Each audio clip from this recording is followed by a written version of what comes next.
Você ora, lê a Bíblia, mas ainda sente Deus distante? Talvez o problema não seja o que você faz, mas o que você permite. Existem 5 hábitos silenciosos que estão destruindo sua comunhão com Ele. E hoje você vai descobrir quais são. Quantos de nós já sentimos aquele vazio no peito, aquela distância inexplicável entre nosso coração e o trono de Deus? Quantos já acordaram percebendo que a presença que antes era tão real, agora parece tão distante? Permitam-me compartilhar uma verdade que pode transformar sua jornada espiritual hoje. Há alguns anos atrás, conheci um homem que frequentava a igreja há décadas. Ele conhecia os hinos de cor, sabia recitar passagens bíblicas com facilidade e jamais faltava aos cultos dominicais. Mas um dia, em lágrimas, ele me confessou algo que partiu meu coração. Ele disse que sentia como se estivesse apenas cumprindo rituais, como se Deus estivesse a milhões de quilômetros de distância. Aquele homem estava vivendo uma rotina religiosa, mas havia perdido a intimidade com o Criador. Esta é a realidade silenciosa de muitos cristãos em nossos dias. Não é que Deus tenha se afastado, meus queridos. Não é que o Senhor tenha fechado os ouvidos às nossas orações. A Escritura nos assegura em Tiago 1:5 que se algum de nós tem falta de sabedoria, peça-a a Deus, que a todos dá liberalmente. O problema, muitas vezes, está em hábitos aparentemente inofensivos que cultivamos dia após dia, sem perceber que eles estão erodindo o alicerce da nossa comunhão com o Altíssimo. Charles Spurgeon, aquele grande pregador que Deus usou poderosamente no século XIX, costumava dizer que a vida cristã não é uma caminhada acidental, mas intencional. Ele ensinava que precisamos examinar nossos caminhos diariamente, porque pequenas raposas destroem as vinhas. E que vinhas são essas, meus irmãos? É exatamente nossa comunhão íntima e pessoal com Deus, aquele relacionamento que nos sustenta nas tempestades e nos alegra nos vales.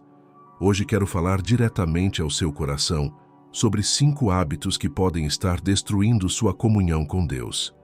Não são pecados escandalosos que chocam a sociedade. Não são transgressões que fazem as pessoas apontarem dedos. São hábitos sutis, traiçoeiros, que entram em nossa rotina disfarçados de normalidade, mas que lentamente constroem um muro entre nós e nosso Pai Celestial. O primeiro desses hábitos devastadores é a prática de viver no piloto automático espiritual. Quantos de nós acordamos pela manhã, fazemos uma oração rápida e mecânica, lemos alguns versículos sem realmente meditar neles e seguimos para o resto do dia achando que cumprimos nossa parte com Deus? É como aquele filho que abraça o pai apressadamente antes de sair correndo, sem olhar nos olhos, sem realmente se conectar.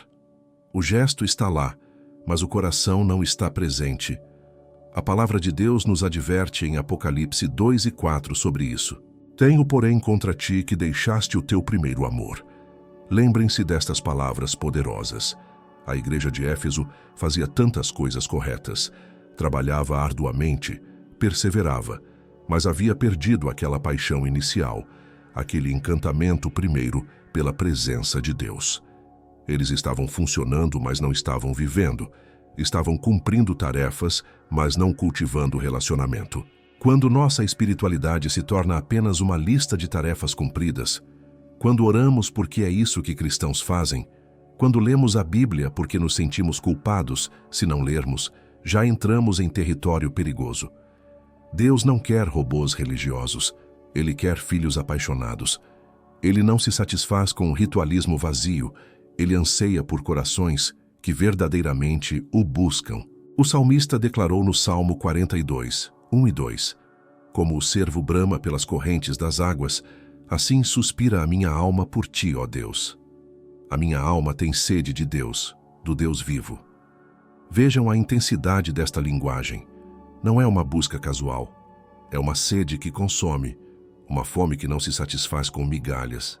Quando foi a última vez que você sentiu essa intensidade na sua busca por Deus? Quando foi a última vez que sua oração não foi apenas um dever cumprido, mas um desejo ardente de estar na presença daquele que te ama infinitamente?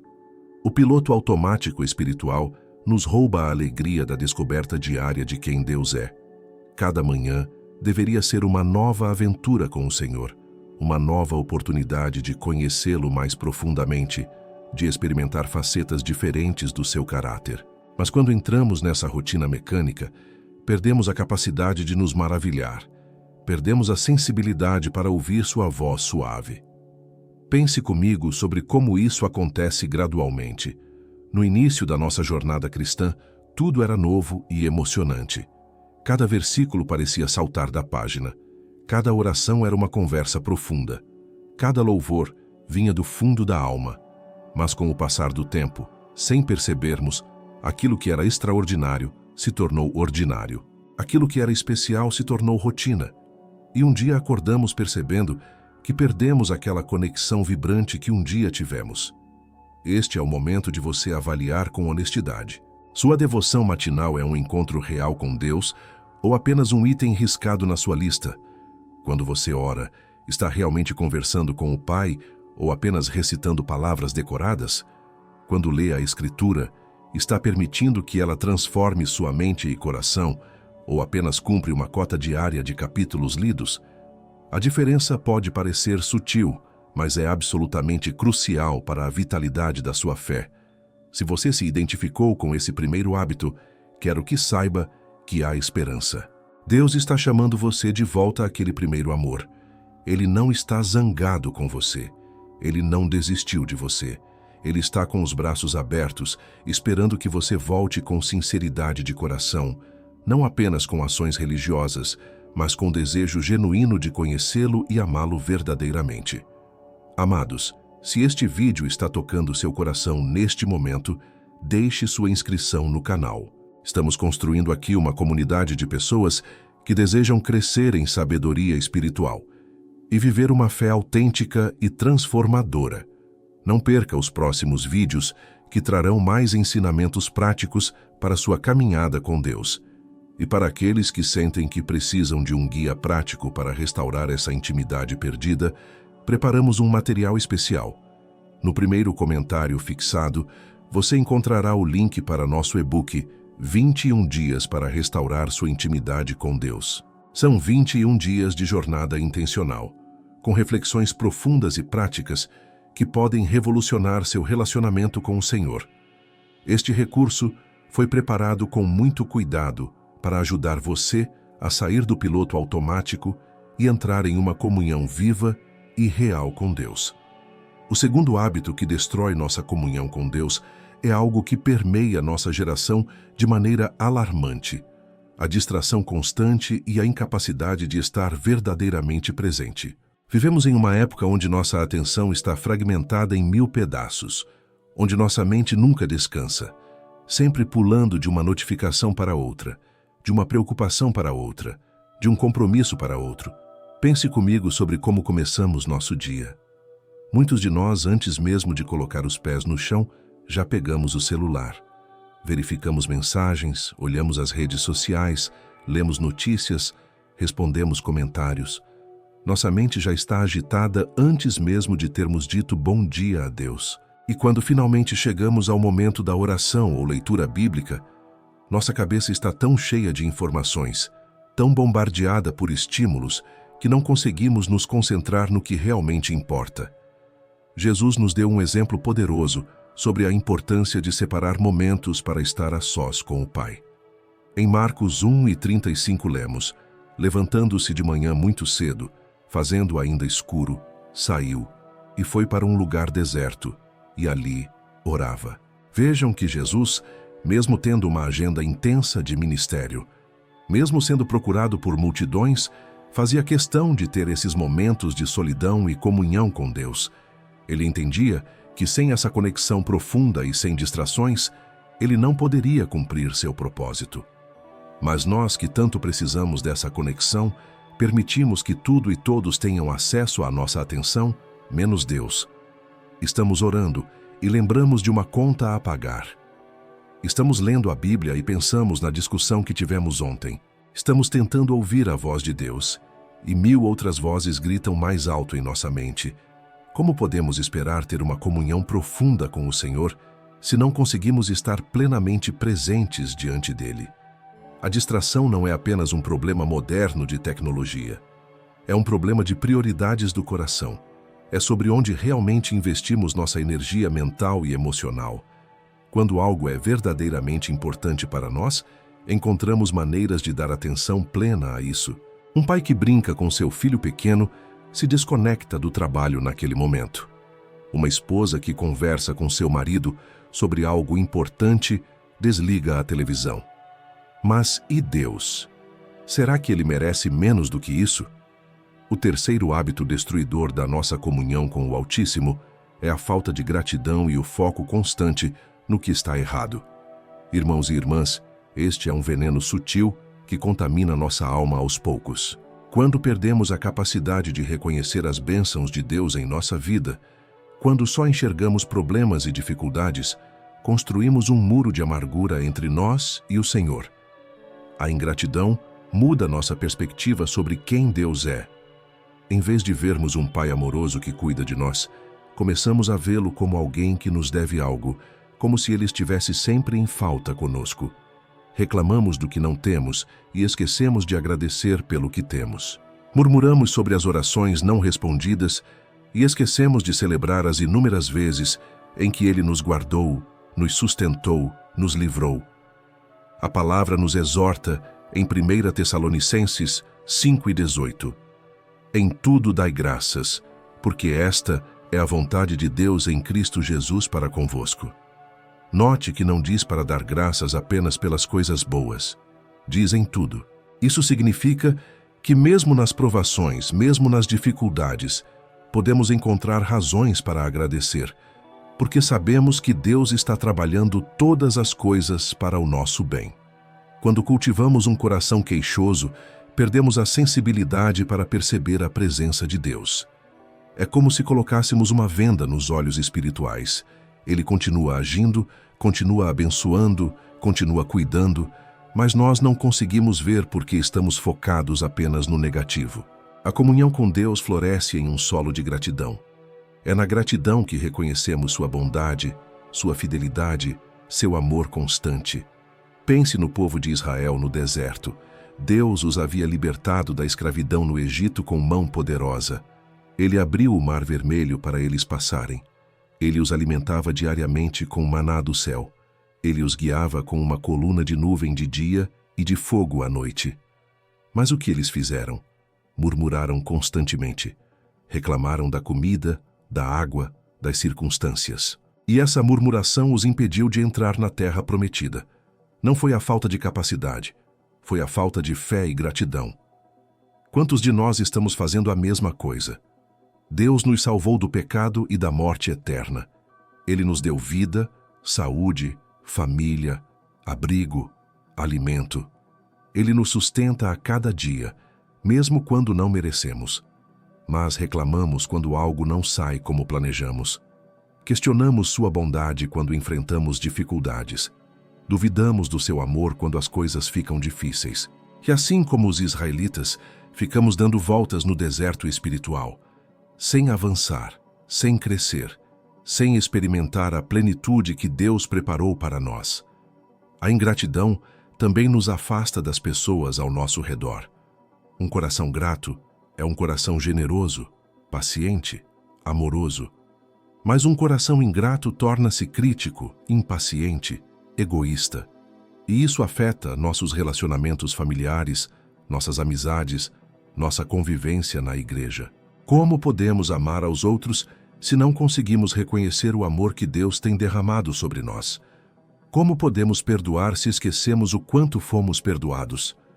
Há um exercício simples, mas transformador, que pode mudar completamente sua perspectiva. Antes de dormir hoje, pegue um papel e escreva 10 coisas pelas quais você é grato. Não precisa ser nada grandioso. Pode ser o ar que você respirou hoje, a refeição que você fez, o sorriso de alguém que você ama, a força que Deus te deu para enfrentar o dia.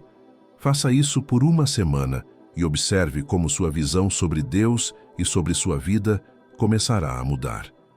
Quando cultivamos a gratidão, nós convidamos a presença de Deus para habitar em nosso coração, de uma forma mais intensa. Os Salmos nos ensinam a entrar pelas portas dele com ações de graças. A gratidão é a porta de entrada para a intimidade com o Criador. É impossível estar verdadeiramente grato e ao mesmo tempo distante de Deus. A gratidão nos aproxima, nos conecta, nos lembra de quem Ele é e de quem somos nós em relação a Ele. O quarto hábito que silenciosamente destrói nossa comunhão com Deus é a negligência do perdão e o cultivo de ressentimentos. Meus amados, este é talvez um dos venenos mais mortais para a vida espiritual. Quando guardamos mágoa, quando permitimos que a amargura crie raízes em nosso coração, construímos uma barreira impenetrável entre nós e o trono da graça. Jesus foi extremamente claro sobre isso. Em Mateus 6, 14 e 15, ele declarou: Porque se perdoardes aos homens as suas ofensas, também vosso Pai Celestial vos perdoará a vós. Se, porém, não perdoardes aos homens as suas ofensas, também vosso Pai vos não perdoará as vossas ofensas. Estas não são palavras suaves ou negociáveis. São palavras que penetram fundo em nossa consciência e nos confrontam com uma verdade desconfortável. Quantos de nós carregamos em nosso coração feridas antigas, ofensas que aconteceram há anos, mas que ainda hoje nos fazem sentir aquela dor familiar? Quantos ainda alimentam pensamentos negativos sobre aquela pessoa que nos magoou, que nos traiu, que nos decepcionou? E achamos que estamos punindo o ofensor ao guardar esse ressentimento. Mas, na verdade, estamos envenenando nossa própria alma e destruindo nossa comunhão com Deus. O ressentimento é como tomar veneno e esperar que a outra pessoa morra. Ele corrói nossa paz, rouba nossa alegria, contamina nossos pensamentos e, o mais grave, bloqueia o fluxo da graça de Deus em nossa vida. Quando nos recusamos a perdoar, estamos dizendo a Deus que a ofensa que recebemos é maior do que todas as ofensas que cometemos contra Ele e pelas quais fomos perdoados. Estamos declarando que nossa dor é mais importante do que a obediência ao mandamento divino. Pense na parábola do servo incompassivo que Jesus contou. Um homem devia ao seu senhor uma quantia impagável, milhões e milhões. O senhor, movido de compaixão, perdoou toda aquela dívida. Mas esse mesmo homem saiu e encontrou alguém que lhe devia uma quantia pequena, insignificante em comparação. E ele agarrou aquele homem pelo pescoço e exigiu o pagamento, sem misericórdia. Quando o Senhor soube disso, ficou irado e entregou aquele servo aos verdugos até que pagasse tudo. E Jesus conclui dizendo que assim também fará o Pai Celestial se não perdoarmos de coração. Esta parábola nos mostra uma verdade devastadora.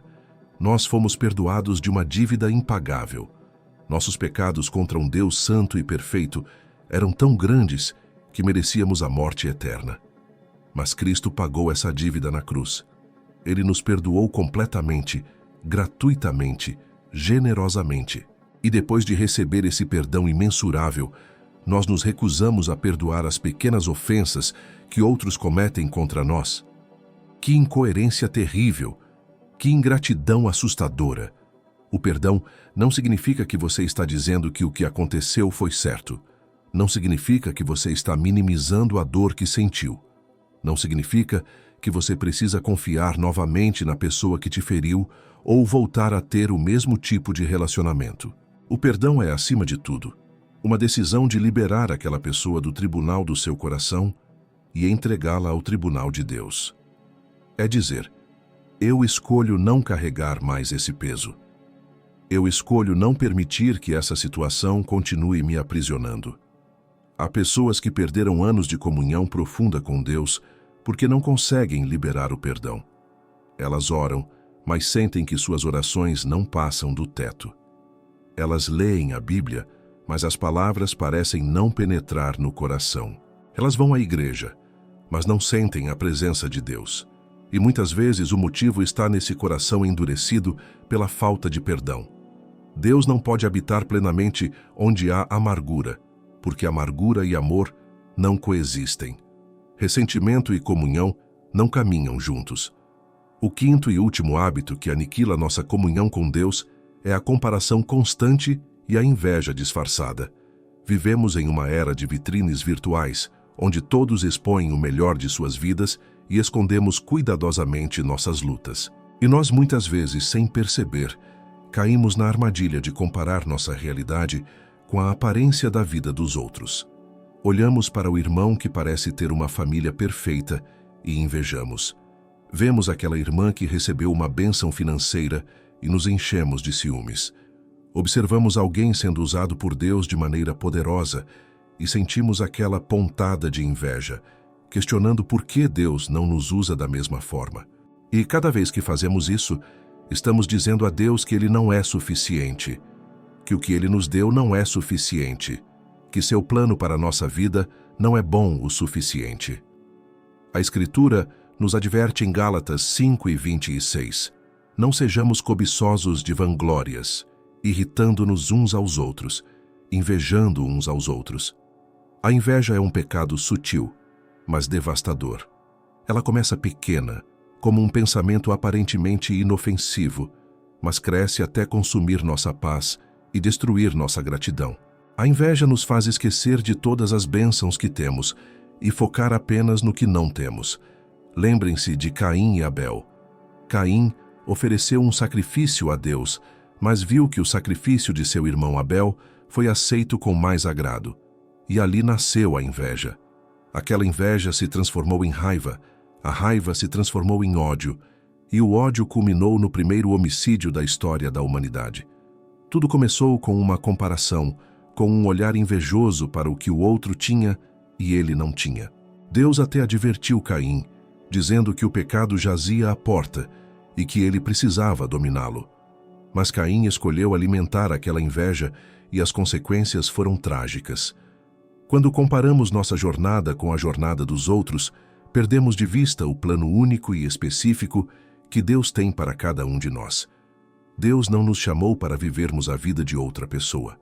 Ele nos chamou para vivermos nossa própria história, com nossos próprios desafios, nossas próprias vitórias, nosso próprio propósito. Cada um de nós tem um papel específico no reino de Deus, e esse papel é igualmente importante e valioso. A comparação rouba nossa alegria, porque sempre haverá alguém que parece estar em uma situação melhor que a nossa. Sempre haverá alguém mais talentoso, mais próspero, mais reconhecido.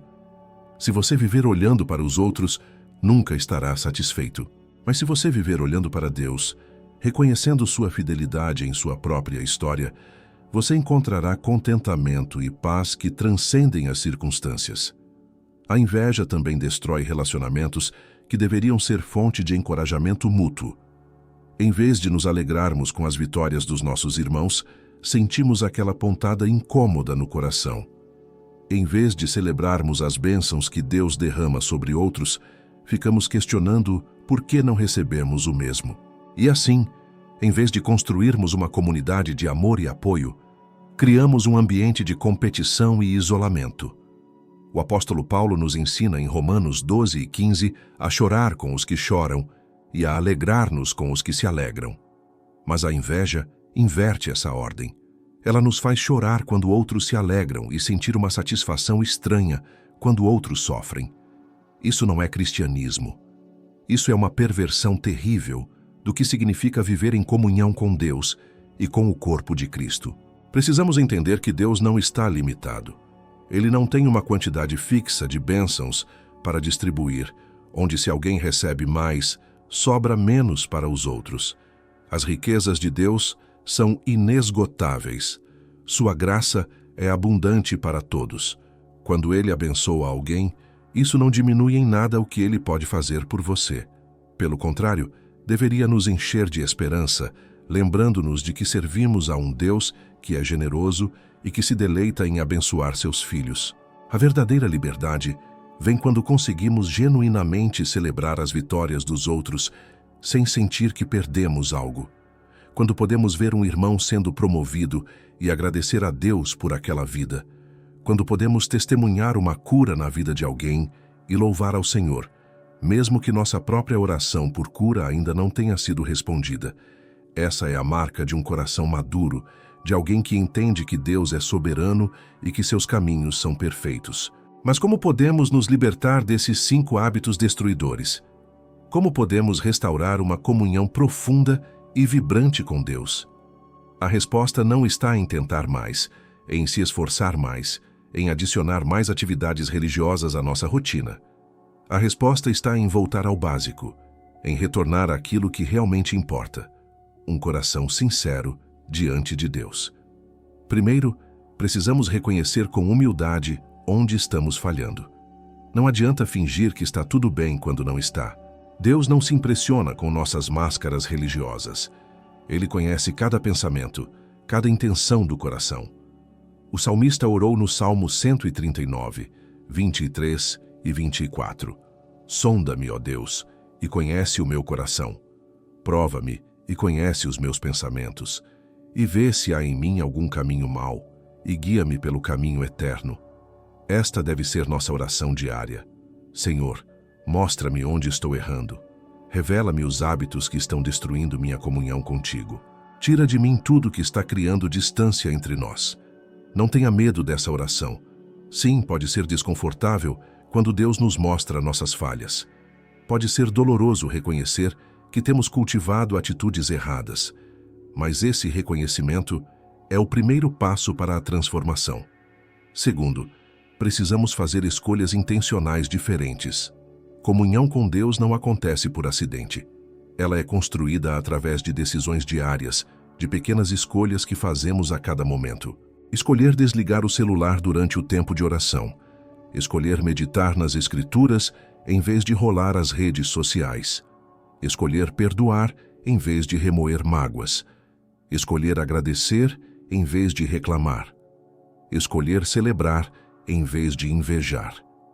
Cada uma dessas escolhas pode parecer pequena e insignificante no momento, mas é a soma dessas pequenas decisões que transforma nossa vida espiritual. É como construir uma casa. Você não ergue uma casa em um dia. Você coloca tijolo sobre tijolo, dia após dia. E um dia você olha e vê uma construção sólida e bela. Da mesma forma, a comunhão profunda com Deus é construída através de escolhas diárias de buscar sua presença. Terceiro, precisamos buscar o poder do Espírito Santo. Não somos capazes de vencer esses hábitos destruidores com nossa própria força. Precisamos do poder transformador do Espírito Santo operando em nós. Jesus prometeu em João 14, 16 e 17 que o Pai nos daria outro Consolador, o Espírito da Verdade, que estaria conosco para sempre. É o Espírito Santo quem nos capacita a viver de maneira que agrada a Deus. Quando você se sentir tentado a entrar no piloto automático espiritual, ore pedindo que o Espírito Santo renove seu entusiasmo e paixão por Deus. Quando a distração quiser roubar sua atenção, peça que Ele te ajude a focar no que realmente importa. Quando a ingratidão começar a tomar conta do seu coração, clame por um coração grato. Quando a falta de perdão quiser criar raízes, peça forças para liberar aqueles que te feriram. Quando a inveja bater à porta, busque contentamento no que Deus já te deu. Quarto, precisamos cercar-nos de irmãos e irmãs que nos encorajem nessa jornada. A vida cristã não foi desenhada para ser vivida em isolamento. Precisamos de comunidade, de pessoas que caminhem conosco, que nos desafiem quando estivermos nos acomodando, que nos levantem quando cairmos. Provérbios 27 e 17 nos diz que o ferro afia o ferro. Assim, o homem afia o rosto do seu amigo. Encontre alguém de confiança com quem você possa ser vulnerável. Alguém a quem você possa confessar suas lutas, seus pecados, suas dificuldades. Alguém que ore por você e com você. Alguém que não julgue, mas que também não tenha medo de falar a verdade em amor. Essa transparência e prestação de contas são essenciais para o crescimento espiritual saudável. Por fim, precisamos perseverar. A transformação não acontece da noite para o dia. Você pode tropeçar, pode falhar, pode ter dias em que sente que não está progredindo. Mas não desista. Deus é paciente conosco. Ele não está procurando perfeição. Ele está procurando um coração sincero que deseja crescer. Filipenses 1 e 6 nos assegura que aquele que começou a boa obra em nós há de completá-la até ao dia de Jesus Cristo. Meus queridos irmãos e irmãs, chegamos ao final desta mensagem, mas espero que este seja apenas o começo de uma nova jornada para você. Uma jornada de volta à intimidade profunda com Deus, de comunhão verdadeira e transformadora. Os 5 hábitos que vimos hoje podem estar destruindo sua vida espiritual sem que você perceba, mas há esperança e há um caminho de restauração. Agradeço de coração por você ter dedicado este tempo para ouvir esta mensagem. Sei que sua atenção é preciosa e fico honrado por você ter escolhido investir esses minutos buscando crescer espiritualmente. Que o Senhor abençoe ricamente sua vida e lhe dê sabedoria para aplicar tudo o que ouviu hoje. Se esta palavra tocou seu coração, não deixe de se inscrever no canal, ativar o sininho das notificações para não perder nenhum conteúdo e deixar seu like neste vídeo. Seu apoio nos ajuda a continuar levando mensagens de sabedoria e transformação espiritual para mais pessoas. Comente abaixo qual desses 5 hábitos mais te impactou e como você pretende mudar a partir de hoje. E lembre-se do nosso e-book 21 dias para restaurar sua intimidade com Deus, que está disponível no primeiro comentário fixado. É um recurso prático e transformador que pode ser exatamente o que você precisa neste momento da sua caminhada. Continue assistindo aos próximos vídeos que aparecerão na sua tela. Temos muito mais conteúdo preparado, especialmente para ajudar você a viver uma vida cristã sábia, discernente e cheia da presença de Deus. Que o Senhor te abençoe e te guarde. Até o próximo vídeo.